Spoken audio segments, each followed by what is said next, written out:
mukomere cyane ndabaramukije n'umukunzi wa nyuma ko ndagira ngo tuganire nkuko bisanzwe hari haciye akanya tuzaganira. Hari benshi cyane bari batangiye kumbaza ngo bimeze bite. Erega mako mbabwire ko mako nyine murabizi ko n'umupagasi nk'abandi bose. Ariko muri iki gihe imvura ibiri kugwa buriya hari utundi tuntu mba mpugiyemo bivanye nyine na mikoro make.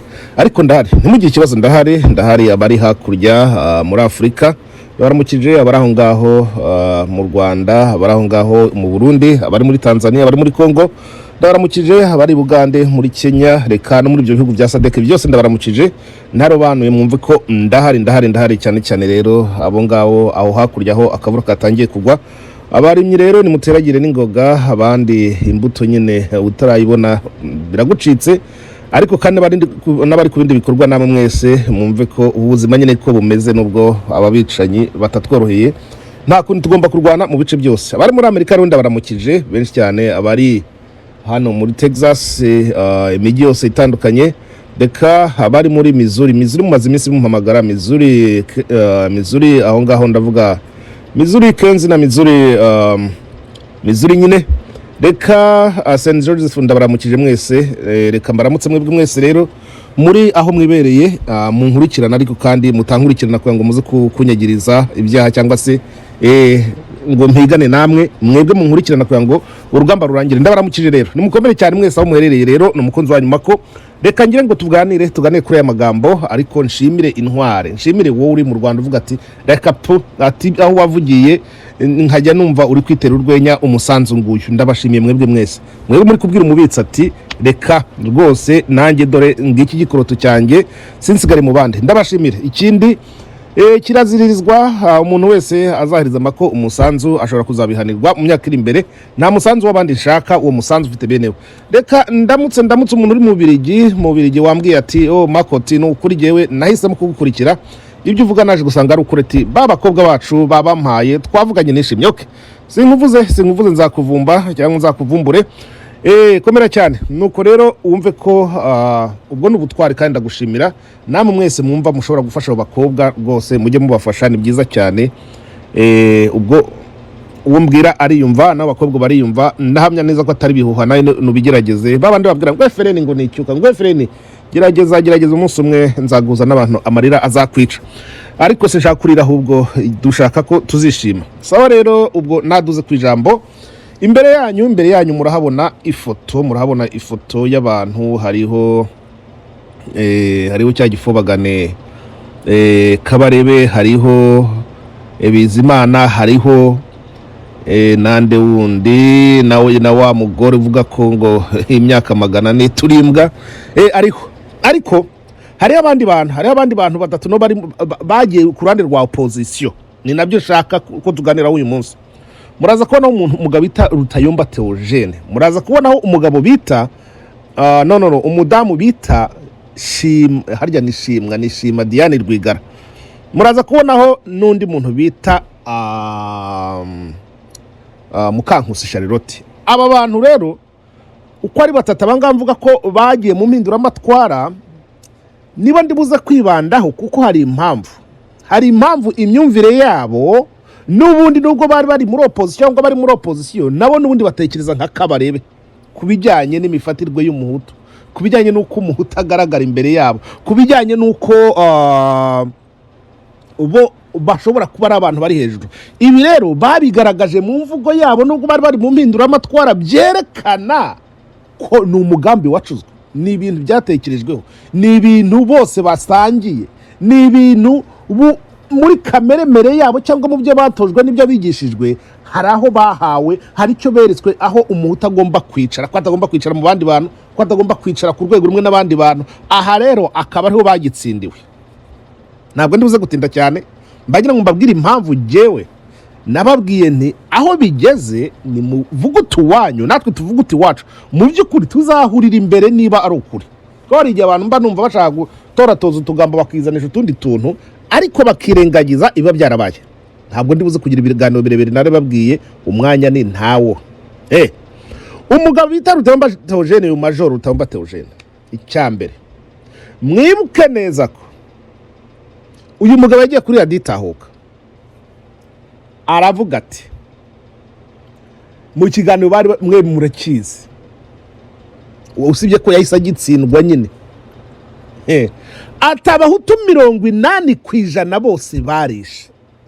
Mwabahutu mwe murumva ikivuzwe, murumva icyo yashatse kuvuga. Nuko aha byasobanuye ko 80% murabizi umwicanyi se ntimumuzi yatari Kazungu. Nuko ngo abahutu nubwo yapfa nubwo agira gute ibyo iri kuvuga ntabyo twumva. Abahutu 80% barishe, fata abahutu bajyaga bashya ngo 45%, none ufate 45% byabo.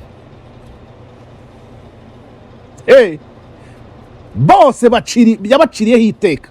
Uyo nahise mvuga nti wowe vamugenda urumuheza ngo n'urumwicanyi mu bandi, ntitaye kuba waba wagiriye neza. Gukiza umwana ukica nyina na se na sekuru ntacyo bivuze. Okay, uyu yahise agitsindwa. Nahise inshyira akamenyetso ko uyu yagitsinzwe.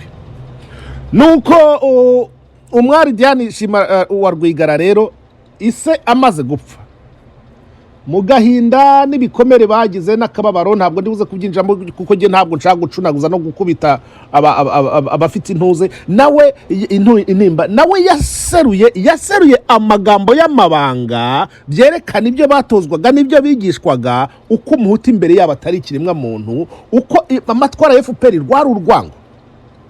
Uyu atarabona ko abandi bagowe kandi barenganye,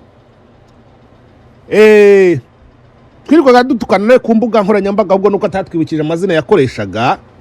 Ariko bamaze kwerekeza umubyeyi we aho berekeje inzirakarengane zose, ati mwicaga papa gute se? Ati abo kwica bari barangiye, ntibari bahari. Abo bari bande? Icyo nawe yahise agitsindwa. Nta muntu wari wemewe kwicwa muri uyu Rwanda, kandi abo yavugaga bari abahutu. Okay, aho uzajya twisobanurira. Uyu mubyeyi nawe muri RNC ati reka da, ati igihe jenoside y'abahutu sinshizwe kwemeza, nta nubwo nabavugira. Ati rwose niba udashaka kuvugira jenoside y'abahutu, nuko ngo niyo abatutsi ntabwo ugomba kuyivuga kuko ntacyo yabimaze. Mu gihe umututsi apfa ikikumvikana, umuhutu yapfa n'icyumvikana. Nawe uvugira abahutu, nta wikwirirwa ubavuga niba bakubati abatutsi kutabavugira. Reka dati ngiye ngomba kuvugira abahutu gusa. Ngewe rero ndi kuvuga gutya ngo ati kuvugira abahutu gusa. Oya, simvugira abahutu gusa wampaye. Reka. Aha ngaha rero aba bantu bose narondoguye ntaho batandukaniye na Kabarebe ku myumvire uko umuhutu afatwa, ntaho batandukaniye na Bizimana, ntaho batandukaniye na wa Marimare, ntaho batandukaniye.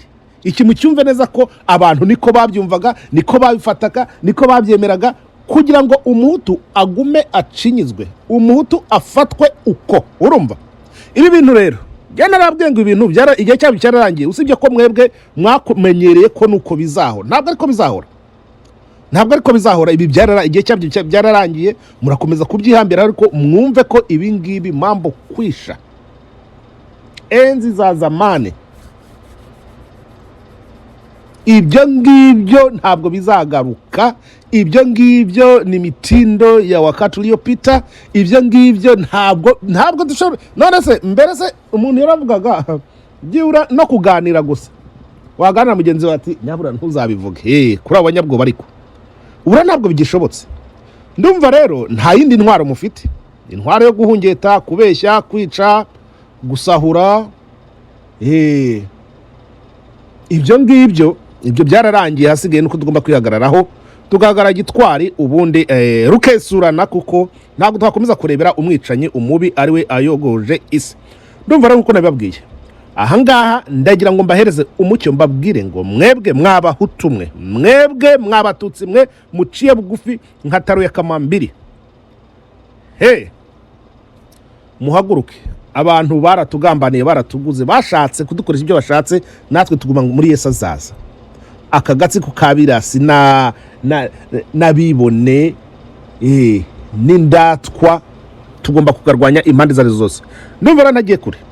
Iki nkuko nabibabwiye, ntabwo gufatanya n'umuntu wigeze uba muri FPR akabyumva na roho ikabyakira, aka kanya bitanga icyizere cyaho turi kugana.